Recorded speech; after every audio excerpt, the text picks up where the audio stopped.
Major Garrett is with us from Pocahontas, Iowa. Major, we now see fellow Senator John McCain chiming in on the birther battle, saying it's worth looking into. Now, I'm wondering, could this line of attack by Donald Trump actually stick?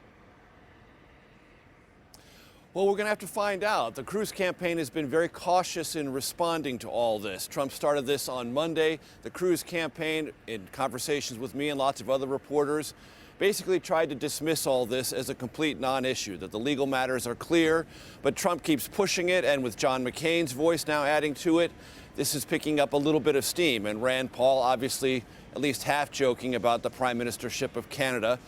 It's an interesting story for Cruz because his campaign is in solid shape here in Iowa. He hopes to win here in Iowa on February 1st and use that as a catapult to New Hampshire, South Carolina, and the all-important so-called SEC primaries on March 1st. If this becomes an issue that has legs that continues to go on for days and days and days, Cruz is going to have to address it a bit more aggressively. I'm going to have a chance to sit down with Ted Cruz later on today here in Iowa. We'll find out what his current thinking is then. You know, Major, when the birthers came after President Obama, he pretty much took the same approach. Just ignore it, just ignore it. It never went away. Do you think Cruz maybe could learn something from the way Mr. Obama handled this whole thing? Possibly, but there's some important distinctions here. First of all, there are no questions about the underlying facts of where Ted Cruz was born, who his mother was, and that he became an American citizen because his mother was an American-born citizen, though he was born in a foreign country, Canada, moved here when he was 4. None of that is in dispute. The birth certificate for President Obama was in dispute. There was some question about its authenticity in Hawaii.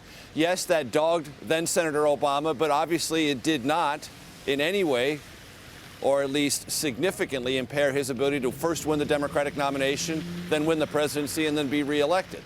So this is a question that Ted Cruz knew was coming, and it's interesting to point out, and I think this is really important.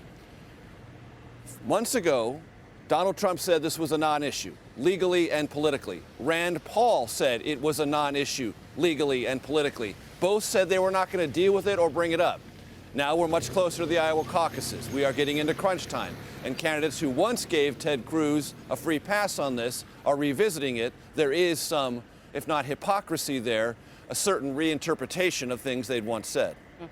Major, as you mentioned, you're going to be sitting down with Senator Cruz in Iowa. There's just 25 days until the caucuses. And when you look at, for instance, these new claims at Trump's sort of line of attack in the past, for Ted Cruz, what is the political calculation that he's trying to make when it comes to trying to outmaneuver Donald Trump? Well, look, Ted Cruz has always identified Iowa as the first and best place for him to stake his claim in pursuit of the Republican nomination. Why? Because he has a particular approach to politics and a pitch to evangelical conservatives here in Iowa. In 2012, they made up 57% of Iowa caucus turnout. And he also knew that he would probably be able to do as well with those evangelical Christian voters who identify themselves as Republicans as Rick Santorum and Mike Huckabee, and that's proven to be the case. So Cruz's strategy, developed months and months ago, is now coming to fruition. How does it play out here on a day-to-day basis? Look, there are 99 counties in Iowa, roughly 2,100 precincts that are going to hold caucuses on February 1st. You don't win a caucus the way you win a primary. You win it precinct by precinct, county by county. We're here in Pocahontas, a very small city in northwest Iowa, about 1,700 here in the city. Pocahontas is the county seat of Pocahontas County, about 7,000 people. Rick Santorum won this county 4 years ago with 101 votes. That's all he needed.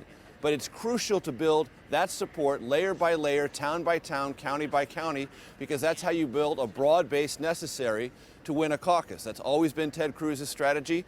The biggest complicating factor for him here in Iowa is the Trump phenomenon. Will Donald Trump bring lots of new people to the caucuses? About 121,000 participated 4 years ago. There are estimates now that could be 140, maybe 145,000. Of those new caucus attendees, how many will be Trump supporters? Can he turn them out? If he can, Ted Cruz may be thwarted here, but if Trump can't, clearly Cruz has the advantage here in Iowa.